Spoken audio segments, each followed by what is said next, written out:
Hello বন্ধুরা, কেমন আছেন? আশা করি সকলে ভালো আছেন। আলহামদুলিল্লাহ, আমিও আপনাদের সকলের দোয়ায় ভালো আছি। আজকে আমরা এসেছি অনেক দূরে, সেটা হলো কারখানা বাজার নামে পরিচিত। আসলে এর আগে আমি কখনো এখানে আসি নাই। কারখানা বাজারের পাশেই আমরা দেখতে পেলাম রেল লাইনের একটি ক্রসিং। যে ক্রসিং এর এখান থেকেই দেখা যাচ্ছে অনেক লোকের কোলাহল, ভিড় এবং দর্শনার্থীরা ঘুরতে আসছে। আর বাকি যে সৌন্দর্যগুলো, এগুলো আমি মোহাম্মদ বেলাল আপনাদের মাঝে তুলে ধরার চেষ্টা করব।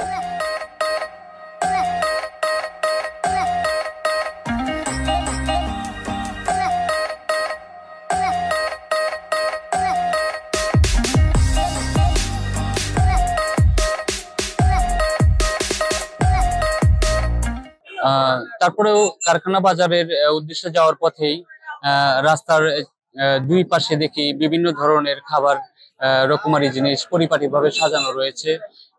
এখানে যারা দর্শনার্থীরা আসে তারা এগুলো নিয়ে তারা ক্ষণিকের জন্য যে ক্ষুধা নিবারণ, সেটা হয়তো করতে পারবে।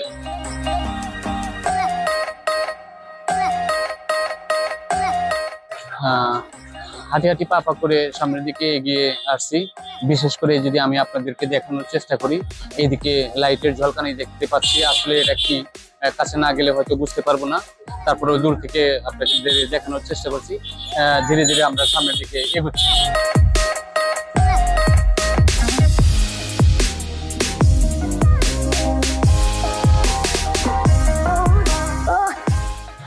যাই হোক, এক পা দুই পা করে আমরা কারখানা বাজারে এসেছি এবং এখানে এসে একটি মিনি চাইনিজ হাউস দেখতে পেলাম, যেটা শৌখিনের উদ্দেশ্যে নামকরণ করা হয়েছে শৌখিন। আমরা একটু ভিতরে প্রবেশ করার চেষ্টা করব। আসলে দেখি, যেহেতু লাইটিং এর এত ঝলকানি রয়েছে, সেই সূত্রে হয়তো ভিতরে হয়তো ভালো কিছু আছে, সেটা তুলে ধরার চেষ্টা করব।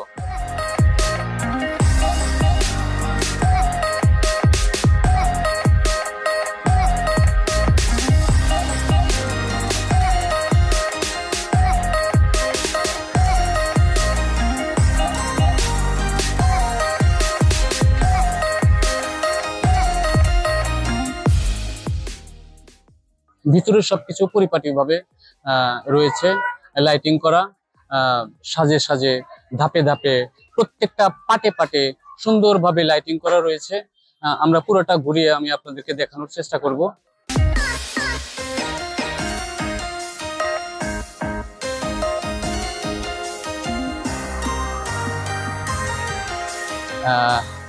যেটা না বললেই নয়, এখানে চারদিক পরিপাটিভাবে সাজানো এবং মাঝখানে এত সুন্দর একটা গ্যাপ রেখেছে। আমার মনে হয় যে এখানে যদি পানিতে কোনো একটা মাছ ভেসে ওঠে, তাহলে সেই সৌন্দর্য সবাই উপভোগ করতে পারবে। আসলে এই শৌখিন চাইনিজ মিনি রেস্তোরাঁ, এটা আসলে পানির উপরে অবস্থিত, সম্পূর্ণ একটা নদীর উপরে অবস্থিত, যার কারণেই সবারই মন কেড়ে নেয় এই জায়গার এই সৌন্দর্যটাকে।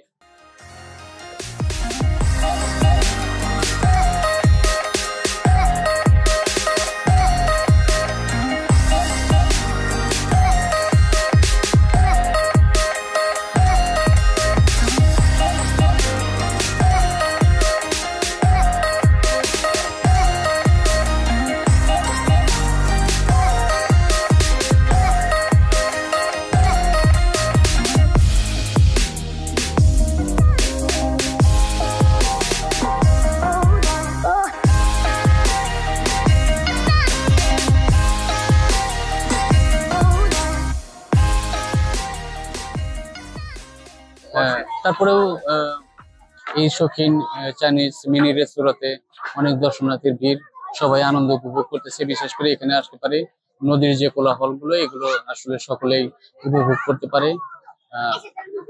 আসলে সবকিছু মিলেই ভালো।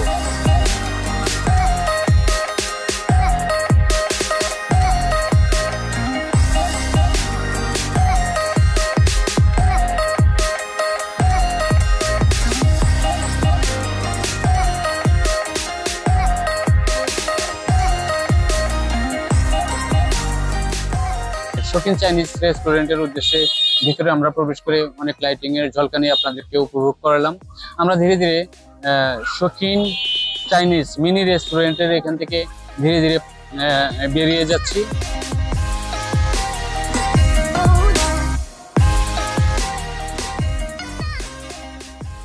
যাই হোক, আমরা হাঁটি হাঁটি পা করে কারখানা বাজারের উদ্দেশ্যে আসছিলাম।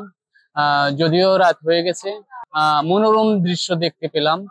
যদিও রাতের সিনারি আমি আপনাদের হয়তো সব দেখাতে পারবো না, তারপরেও সৌন্দর্য জায়গাগুলো বা সৌন্দর্য জিনিসগুলো আমি আপনাদের তুলে ধরার চেষ্টা করব। বিশেষ করে যদি দেখাতে চাই, আমাদের পাশাপাশি আমরা দেখতে পাচ্ছি এখানে একটা সামিউল মাটার দোকান। বিশেষ করে নদীর দুই প্রান্তে আসলে এত সুন্দর মনোরম পরিবেশ, যেখানে রয়ে গেছে পাশাপাশি মাঠার দোকান। যদি আমি আপনাদের দেখানোর চেষ্টা করি, এখানে মাঠার দোকানে আসছি, বিশেষ করে বিভিন্ন সরঞ্জামাদি এখানে উপস্থিত রয়েছে। বিশেষ করে যদি দেখাই, এখানে লেবু রয়েছে বা বিভিন্ন মাঠা রয়েছে। এখানে মাঠা আছে, লাচ্ছি আছে। খুব সুন্দর মনোরম পরিবেশে সুন্দর গ্লাস পরিবেশন করা আছে। আসলে এখানে এই গ্লাসের মাধ্যম দিয়ে সবাইকে মাঠা দিয়ে আপ্যায়ন করা হয়। বিশেষ করে এখানে যদি আমি আপনাদেরকে দেখাতে চাই, এখানে আমাদের ভাইরা মাঠা খাচ্ছে বা পরিবেশন করছে। খুব সুন্দর মনোরম পরিবেশে এখানে বসার ব্যবস্থা আছে। সবাই এখানে এসে ভালোভাবে বসে রিল্যাক্সে এখানে মাঠা আপ্যায়ন করতে পারবেন। আমি যদি ভাইদের সাথে আমি একটু কথা বলতে চাই, বিশেষ করে আসসালামু আলাইকুম, কেমন আছেন? তো আমরা অনেক দূর থেকে আসছি এই কারখানা বাজারের উদ্দেশ্যে। এখানে এসে পাশাপাশি দেখতে পেলাম এখানে মাঠার দোকানে। আসলে আপনারা যে এখানে মাঠা খাচ্ছেন, এই জায়গার পরিবেশটা এবং এই মাঠার সুস্বাদুটা কেমন যদি একটু বলতেন। আসলে পরিবেশটা খুবই সুন্দর, আর এটা সুস্বাদু খাবার। গরমের জন্য তো এটা আরো বেস্ট। তো সবকিছু মিলে ভালো লাগে, এই জন্যই। এখানে যদি আমি এই মাঠার দোকানদার ভাইদের সাথে একটু কথা বলতে চাই, এখানে কেমন বিক্রি হয় বা এখানে লোকের কেমন আসা যাওয়া, আমি একটু ভাইয়ের সাথে কথা বলতে চাই। আসসালামু আলাইকুম। আসলে আপনার এখানে এই মাঠার দোকানে কেমন বিক্রি চলে? আলহামদুলিল্লাহ, আমাদের মাঠার দোকান খুব ভালো চলে এবং আমাদের তো নিজস্ব গাভীর দুধ, যেটাতে আমরা মাঠা বানাই এবং একদম খাঁটি। অনেক দূর দূরান্ত থেকে আসে, খায়, তারা প্রশংসা করে, আবার আসে, খায়। এই তো আলহামদুলিল্লাহ, আপনার কথা অনুসারে বোঝা যাচ্ছে যে এখানে মোটামুটি বেচা কেনার মোটামুটি বেচা ভালো। তো যাই হোক, আমি আপনাদের উদ্দেশ্যে যেটা বলতে চাইছিলাম, আপনারা শুনতে পেলেন যে এখানে মনোরম পরিবেশে ভালো মাঠার এবং গাভীর অরিজিনাল দুধ দিয়ে তৈরি করা এই মাঠাগুলো।